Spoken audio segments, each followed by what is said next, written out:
এজন্য প্রিয় ভাইয়েরা, প্রিয় মা বোনেরা, আপনারা সবাই আল্লাহর ঘরে যাচ্ছেন, আপনারা সবাই আল্লাহর ঘরের মেহমান।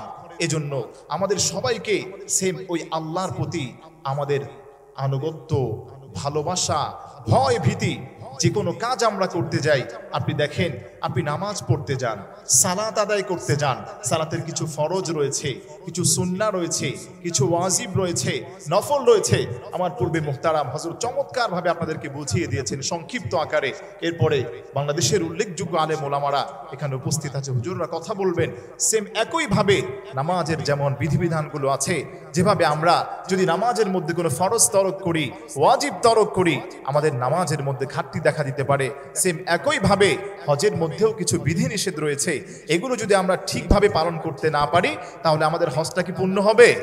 এজন্যই এই যে মুজাহিদ ট্রাভেলস অ্যান্ড ট্যুরস, এই আলেম ওলামাদের নেতৃত্বে আপনারা অনেকে দেখা যায় ডান বললে বাম দিকে চলে যায়, আলেম ওলামারা আপনাদের সাথে থাকবেন, তারা আপনাকে হাতে খড়ি দিয়ে হাতে ধরে ধরে দেখিয়ে দিবেন কিভাবে আপনি হজ করবেন, কিভাবে আল্লাহর ঘরে যেয়ে আপনার হজটা আপনি সুসম্পন্ন করবেন। আর আল্লাহর ঘরে যদি আপনি হজটা সুসম্পন্ন সুন্দরভাবে করতে পারেন, আপনার জীবনে এর চাইতে সফলতা একটা মানুষের আর কোনো কিছু হতে পারে?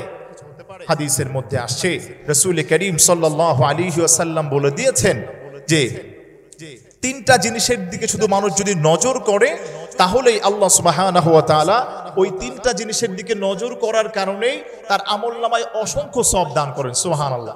অনেকে আছে, হুজুর আমি কোরআন পড়তে পারি না, হুজুর আমার পিতামাতা জীবিত নেই, হুজুর আমি তো কোরআন পড়তে পারি না, আমার সবটা কিভাবে হবে? মুহাদ্দিসিন ইকরাম ব্যাখ্যা করেন, এক নম্বর হচ্ছে আন-নাজরু ইলাল কোরআন। যেই বান্দাটা কোরআন পড়তে পারে না, কিন্তু আপনি কোরআনের দিকে তাকালেন, দৃষ্টিপাত করলেন, মসজিদে কোনো ভাই পড়ছে, আপনি দেখলেন আন-নাজরু ইলাল কোরআন, ওই কোরআনের দিকে আপনি দৃষ্টিপাত করার কারণে আল্লাহ সুবহানাহু ওয়া তাআলা আপনার আমলনামায় অসংখ্য সওয়াব দান করবেন। সুবহানাল্লাহ পড়েন।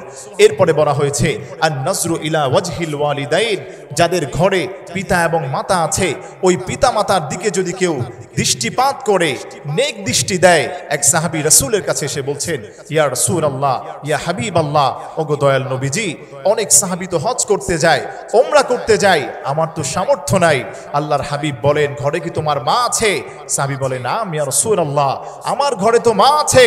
আল্লাহর হাবিব বলেন, মায়ের দিকে তুমি নেক দৃষ্টি দাও, আল্লাহ সুবহানাহু ওয়া তাআলা কবুল ওমরা হজের সব তোমার আমলনামায় দান করবেন। সুবহানাল্লাহ পড়েন।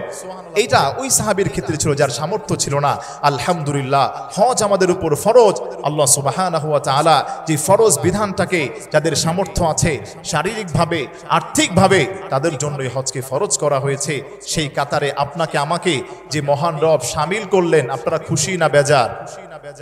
সবাই একটু বলেন, খুশি না বেজার? খুশির আওয়াজটা তো কম হওয়ার কথা না, সবাই একটু বলেন আলহামদুলিল্লাহ। অসংখ্য লোক এমন আছে, অসংখ্য মানুষ এমন আছে, আমি উত্তরাতে